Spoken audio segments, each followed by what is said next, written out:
So this is a middle-class Brazilian home where I lived for, I don't know, about 6 weeks.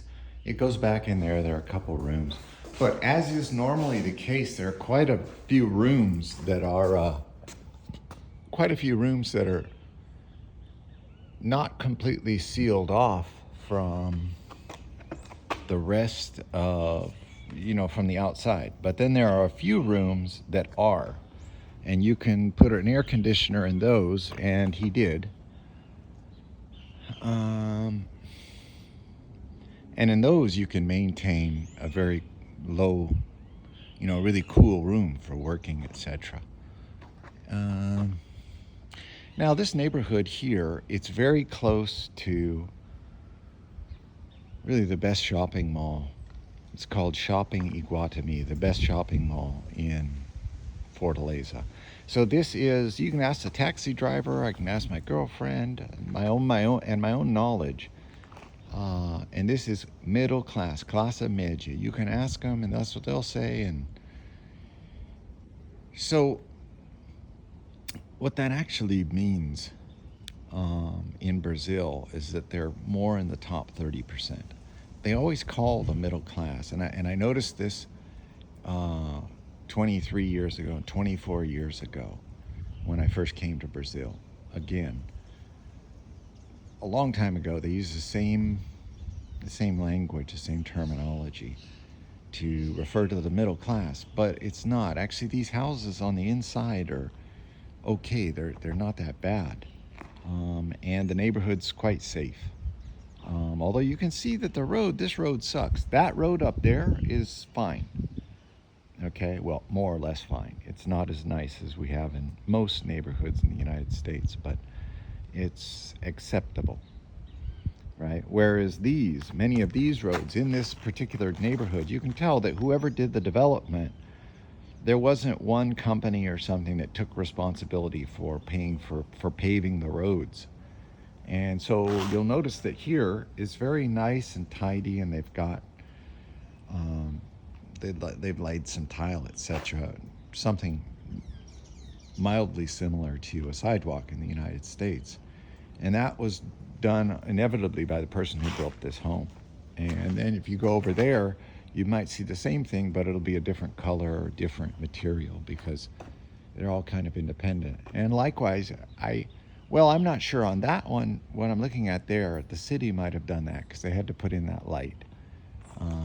Now, what was really cool about this neighborhood, just down at the end of that street and to the left, there's a really cool park. Really very nice park. And I really enjoyed that park. During the day, I had this feeling like the civil engineers and the people who originally planned it thought there were going to be more people in this neighborhood. And they went and built it, and they built a nice park. And they more or less continue to maintain it, but very few people use it.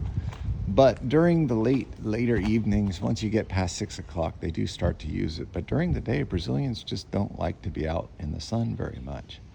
I mean, they do some, I know. On the weekend, if you go on Saturday or Sunday, they'll go to the beach and stuff. But generally speaking, they tend to take the sun for granted.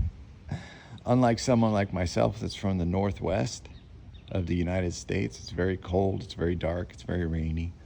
And so I jump at every chance I get to get outside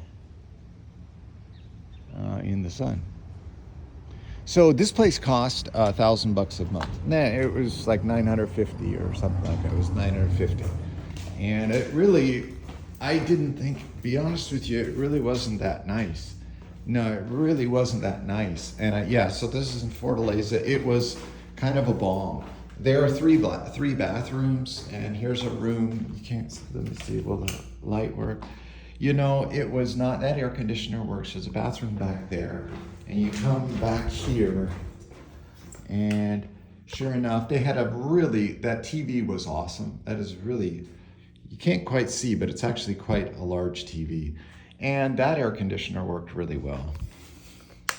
And there's a little courtyard back there. Internet was quite good, but not the best. It was good. It was good, but it wasn't the best. Not so. At any rate, I had to stay here for a little bit. Again, this was $950 a month through Airbnb, and usually Airbnb is a little more expensive. But not this one. And I thought I was getting a deal, but I really kind of made a little bit of a mistake. It wasn't that good. And it was right near the shopping mall where I wanted to be, or at least I wanted to try living there because I love that shopping mall. And you can walk there, which is terrific. But so there you go. You can get yourself for $950 US that place in this neighborhood. Again, this neighborhood is safe. I never once saw a group of, one or two 25-year-old kids hanging around, with a mopey look, with some, someone I'm like, oh, uma man, amor, eu estou fazendo vídeo também, tá bom? O que você fazendo? Não. Eu não tô lembrando. Vai, não. Hola. My girlfriend is taking a video of me from behind. She thinks making a video of the gringo making a video, it's very interesting. Hola, para com isso, por favor. Para com isso. É você. So at any rate, at $950 gets you into, so where I left off was how safe was this neighborhood, and is this neighborhood? Very safe. Very safe. By Brazilian standards, right? By Brazilian standards. The reason they have barbed wire like that, it's exactly the reason that you'd think, right? They cannot rely on the police to get there on time to protect them. And there is very, very little successful after the fact police work. I suppose it's similar to the United States in the sense that only the most serious crimes involve an investment, a good investment of time and energy by the police to resolve those type of things. And so, you can see that stuff in an otherwise safe Latin American neighborhood. They will still have that stuff on their homes. And but let me give you an idea. I jogged here.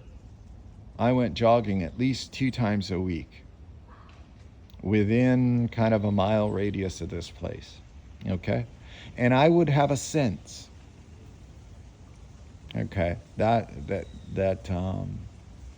whether or not it's safe. And I knew already that it was going to be safe. And at any rate, I'm going to put a link in the description so you'll get a sense exactly where this is. I'll put a link to a map marker, generally where it is. And then also I'll put a link directly to Shopping Iguatemi so you'll get a sense, it's there in Fortaleza. So this is a middle-class neighborhood. It's not Praia Iracema. It's not Beira-Mar, nor is it quite Aldeota either. Okay, have a good one, you guys.